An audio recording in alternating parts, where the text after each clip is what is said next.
Bem-vindo ao PQU Podcast, o podcast para psiquiatras em formação. O nosso objetivo continua o mesmo: divulgar dados, informações e comentários que possam de alguma maneira contribuir na sua formação e auxiliar na sua prática clínica. Aqui é evidência com opinião. Eu sou Luiz Alberto Etten e é uma satisfação tê-lo como ouvinte. E quando não há evidência científica, o que fazer? Pode parecer estranho, mas eis aí uma pergunta cuja resposta não é tão difícil como parece quando se avalia o conhecimento disponível mais detalhadamente, levando em conta algumas premissas e se mantém uma postura conservadora. Curiosamente, nos últimos tempos, o que tem sido complicado é como lidar com as evidências enganosas, aquelas que já foram tidas como muito sólidas, foram incorporadas pela prática médica e depois descartadas por estudos posteriores ainda mais criteriosos. Novamente, o Vinícius está aqui comigo na bancada para participar desse episódio. E aí, Vinícius, poderia dar nosso recado de sempre? Lógico. O PQU Podcast é uma iniciativa nossa, independente, feita com recursos próprios e sem patrocínio de espécie alguma, o que nos garante liberdade de pauta e opiniões. É isso aí. E após esse recado que consideramos muito importante, vamos em frente.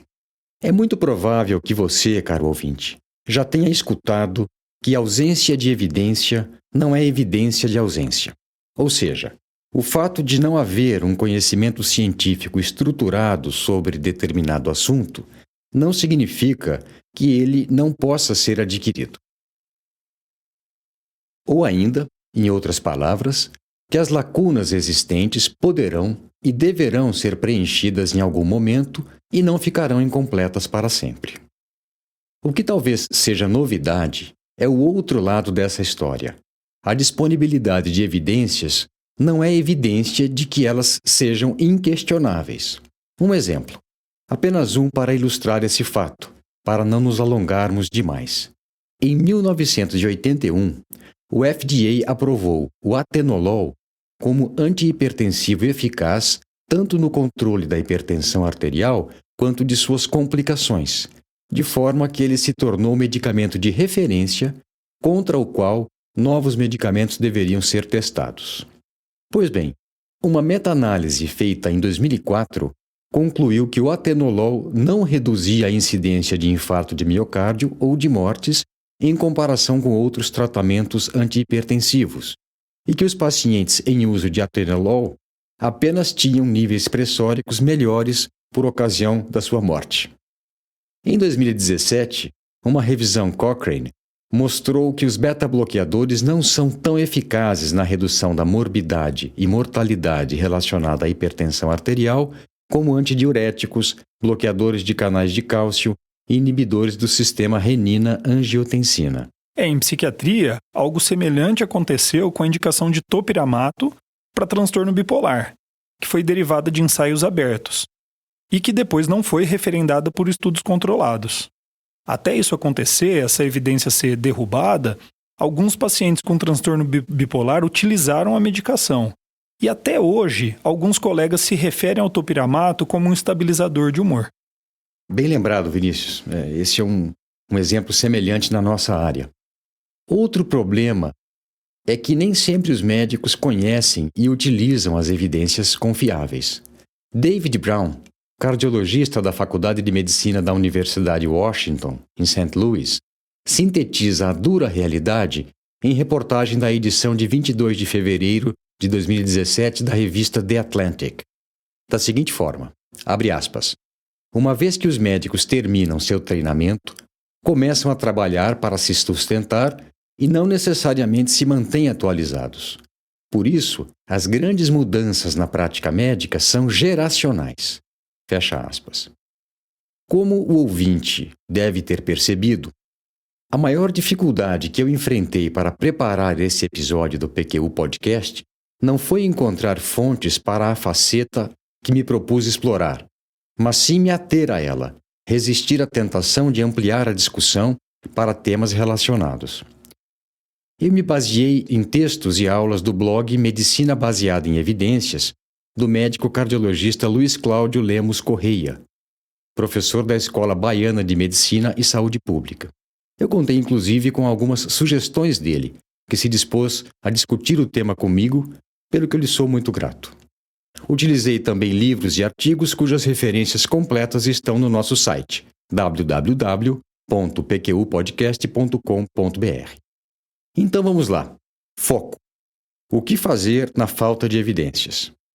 Na realidade, usando sequencialmente conceitos e princípios da medicina baseada em evidências, nós temos mais respaldo do que pensamos para as várias condutas que empregamos. O primeiro deles é o princípio da hipótese nula, o ceticismo, segundo o qual devemos partir da premissa de não considerar um fenômeno como verdadeiro sem a sua demonstração científica. Para ilustrar esse princípio básico em ciência, vamos considerar a proposta de um novo agente antidepressivo. Pelo princípio da nulidade da hipótese, partiríamos do pressuposto de que ele não teria efeito em casos de depressão. Se, e somente se, o efeito antidepressivo for demonstrado por ensaio clínico metodologicamente correto, contrariando as nossas expectativas iniciais, ele será considerado antidepressivo. O princípio da hipótese nula é essencial para a organização do nosso pensamento e prevenção de falsas afirmações. Com relação a esse princípio, é também importante saber que ele se aplica à demonstração de eficácia, que é o que justifica uma conduta. Trocando em miúdos, é preciso provar que algo é bom para que seja adotado, mas não é necessário provar que algo é ruim para que não seja adotado. Nesse ponto, é preciso comentar algo sobre o nível das evidências. Toda evidência deve passar por uma análise crítica que indique qual o grau de veracidade e relevância da informação que fornece. A depender desta análise, chegaremos à conclusão de que o nível de evidência pode ser suficiente para modificar nossa conduta, ou apenas para gerar uma hipótese, ou para indicar que ela não serve para nada. Classicamente, a hierarquia das evidências vai das melhores, aquelas provenientes de ensaios clínicos controlados contra placebo e meta-análises desses ensaios, até as mais frágeis, que são os relatos de caso. Em nível intermediário estão os estudos abertos e as descrições de grupos de pacientes. Aproximadamente 1/3 das condutas corretas em medicina baseiam-se em evidências diretas, aquelas derivadas da rejeição da hipótese nula por estudo válido e relevante, realizado com amostra populacional e em realidade semelhante à de nossos pacientes. Pois é, Luiz Roberto. Esse é o momento que eu estava aqui esperando. E aí? O que fazer quando não temos evidências? Essa é a pergunta, Vinícius. Mas antes de respondê-la, é preciso deixar claro para o ouvinte que nós adotamos aqui uma visão bastante conservadora, considerando como evidência somente as evidências diretas. A partir desse esclarecimento, em primeiro lugar, respondendo à sua pergunta, usaremos o princípio da complacência, que nos orienta a partir do desdobramento das evidências diretas. O processo ocorre da seguinte maneira: um trabalho científico pode gerar uma prova de conceito. Uma vez provado o conceito, em amostra representativa e com método adequado para a prevenção de erros aleatórios e sistemáticos, por exemplo, que um antipsicótico foi superior ao placebo em 3 ensaios clínicos controlados de 8 semanas de duração, com pacientes com esquizofrenia de 18 a 25 anos, ambulatoriais e sem outras doenças concomitantes, uma vez provado esse conceito, ele pode ser extrapolado para uma gama mais ampla de pacientes com aquele diagnóstico, em outras realidades clínicas, desde que não haja razão para que isso não seja feito, que contraindique a sua utilização naquele paciente ou na realidade dele. Se utilizarmos o antipsicótico em questão, aquele que se mostrou eficaz pelos ensaios clínicos, para tratamento de esquizofrenia de início tardio, em paciente hipertenso de 65 anos e hospitalizado, estaremos aplicando o princípio da complacência, pois esse tipo de paciente não foi representado nos estudos que validaram o tratamento. estaríamos nos valendo de um arredondamento da evidência direta para o nosso paciente, como ocorre em boa parte dos casos.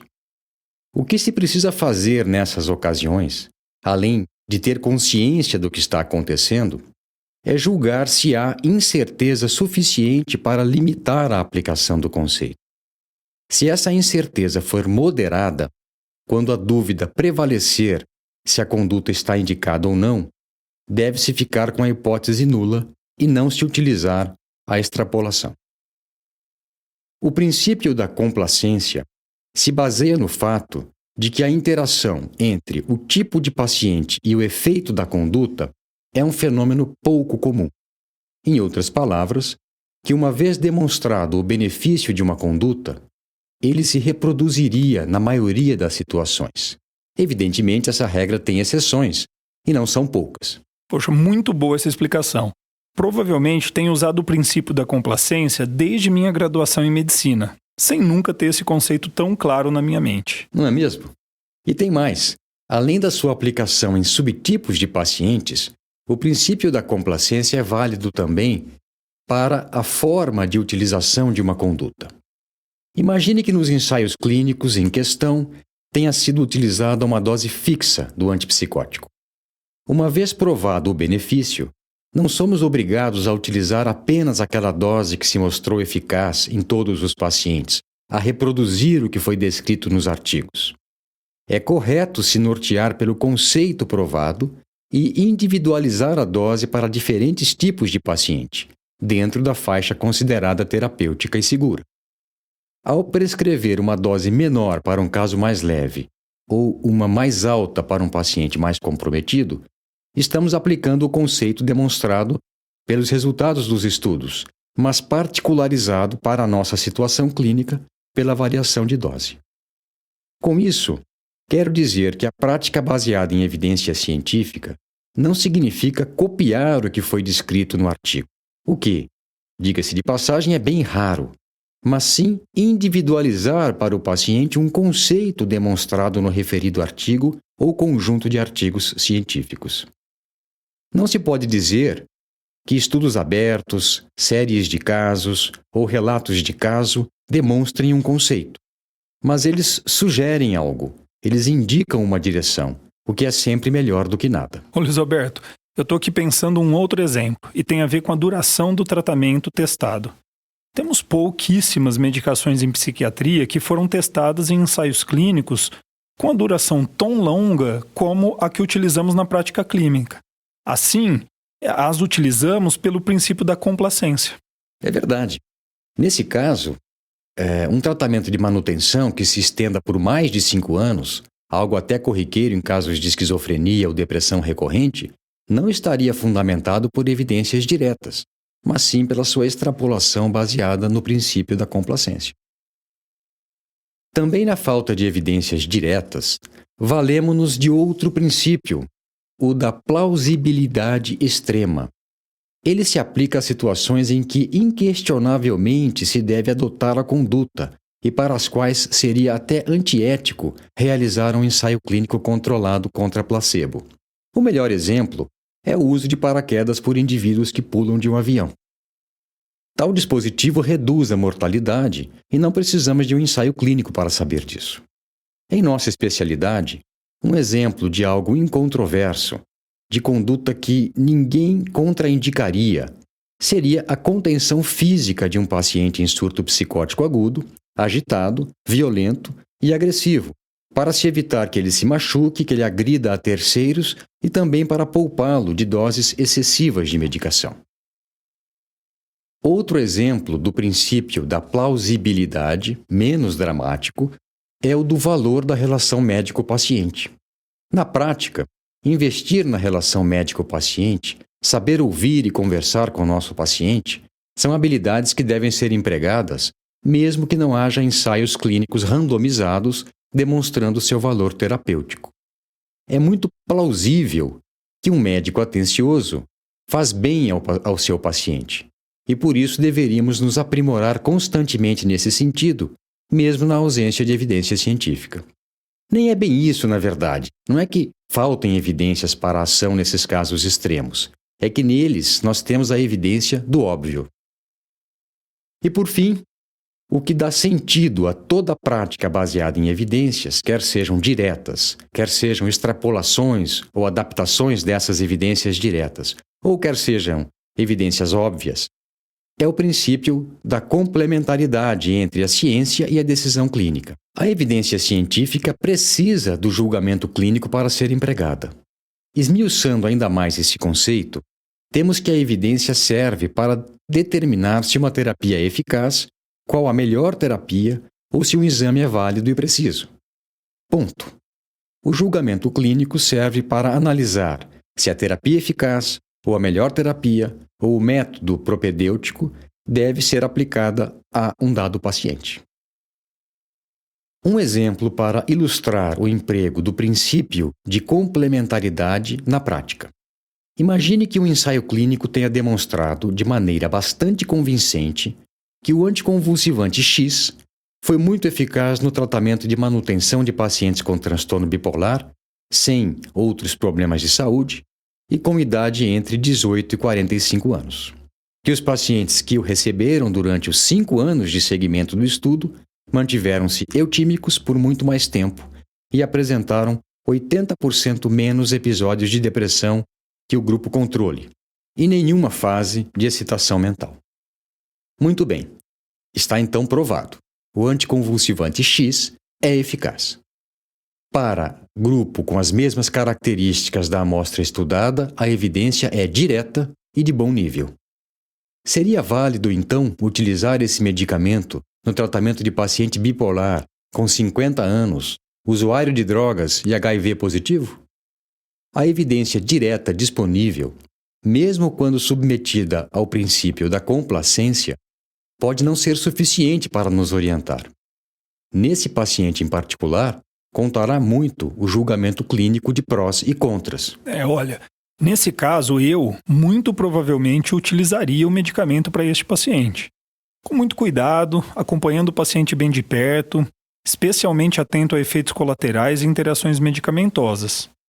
Desde que eu tivesse convencido que ele poderia ser útil e válido no controle do transtorno psiquiátrico, e que ele, o paciente ou seus familiares, estivessem cientes dos riscos.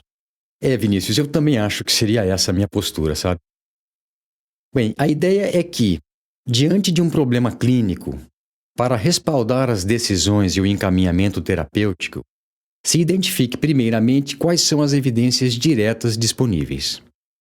Conhecido esse limite, que se empregue o princípio da complacência, que nos orientaria a partir do arredondamento das evidências diretas, e o da plausibilidade extrema, em cujo caso se deve adotar a conduta por ela ser óbvia, mesmo na falta de evidências diretas. Tá, mas e se tudo isso falha? O que fazer? Essa é a pergunta que precisa de resposta. Afinal, é perfeitamente possível que nos deparemos com casos complexos, atípicos, que não estejam respaldados na literatura. Mas a regra é clara. Na ausência de evidências, de seus arredondamentos e das condutas óbvias, não se deve fazer. Ponto. Mas aqui existe um senão, Vinícius. Você pode achar que não existe uma evidência, o que é muito diferente de ela não existir.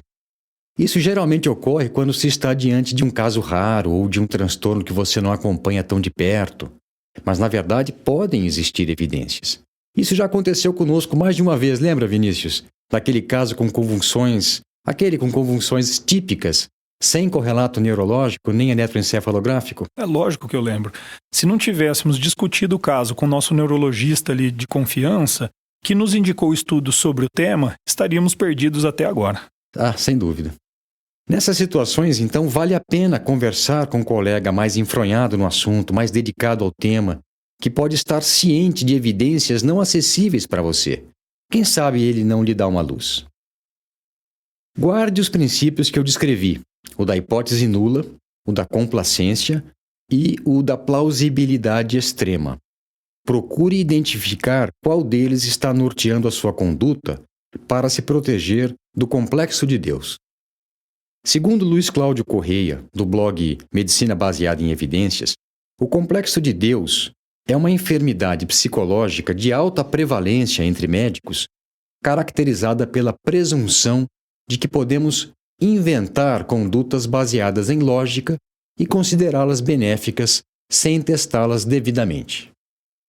Os acometidos pelo complexo de Deus, de modo acrítico, passam a se considerar donos da verdade e propõem tratamentos embasados em lógica própria e sem fundamentação científica, muitas vezes dizendo que não há evidência para tudo para se justificar. Sua presunção impede que as evidências científicas tenham um papel de protagonista na construção das ideias que têm, e ele acredita por acreditar, ou motivado por conflitos de interesse, conscientes ou não. Eu acrescentaria que um dos sintomas do complexo de Deus é a utilização do argumento pela ignorância para justificar as decisões clínicas. O argumento pela ignorância é um erro de lógica cometido quando se argumenta que uma proposição é verdadeira simplesmente porque não há prova de que ela seja falsa, ou de que ela é falsa porque não foi provado que ela é verdadeira. Observe que é uma afirmação inteiramente baseada no conhecimento da pessoa, que teria que ser total, cobrir tudo o que existe sobre aquele assunto para ser válida. Tal ocorrência pode ser ilustrada pelo que um colega disse para um paciente que temos em comum: que ninguém jamais provou que a vacina que ele criou contra o alcoolismo, cuja composição é secreta, não funciona. E por isso ele se sentia no direito de seguir com o tratamento inventado por ele. Não, e a história vai além. Ele dizia que se você bebesse, automaticamente os efeitos estariam perdidos. Ou seja, a vacina só funciona se você não beber. Perfeito. Meu amigo, não é fácil não. Uma vez se achando Deus, ou mesmo semideus, a coisa fica complicada. Imunize-se contra esse risco. A inoculação deve ser feita regularmente e seus componentes são exercício de autocrítica, supervisão e busca ativa de evidências de qualidade para fundamentar o que você faz na sua prática. Nesse episódio do PQU Podcast eu falei sobre o que fazer quando não se tem evidência direta de que um tratamento funciona. Empregar o princípio da complacência, que permite um arredondamento, uma extrapolação da evidência direta, ou o princípio da plausibilidade extrema, que nos dá a evidência do óbvio, ambos modulados pelo princípio da complementaridade entre a ciência e a prática clínica. Eu espero que você tenha gostado. Obrigado, Vinícius, pela sua presença. Um abraço e até a próxima. Um abraço a todos. Opiniões, dúvidas, questionamentos? Participe do nosso grupo no Facebook. Lá há espaço para discussões conosco e com outros ouvintes. Assine o feed do podcast. Se você está no iTunes ou em qualquer plataforma de podcasts, basta clicar em assinar e receberá automaticamente nossos novos episódios em seu aplicativo. Visite nosso site www.pqpodcast.com.br. Lá você terá acesso a todos os episódios que já foram ao ar, com as referências citadas em cada um deles, organizados por data, por autor e por sessão. O PQU Podcast agradece a sua atenção.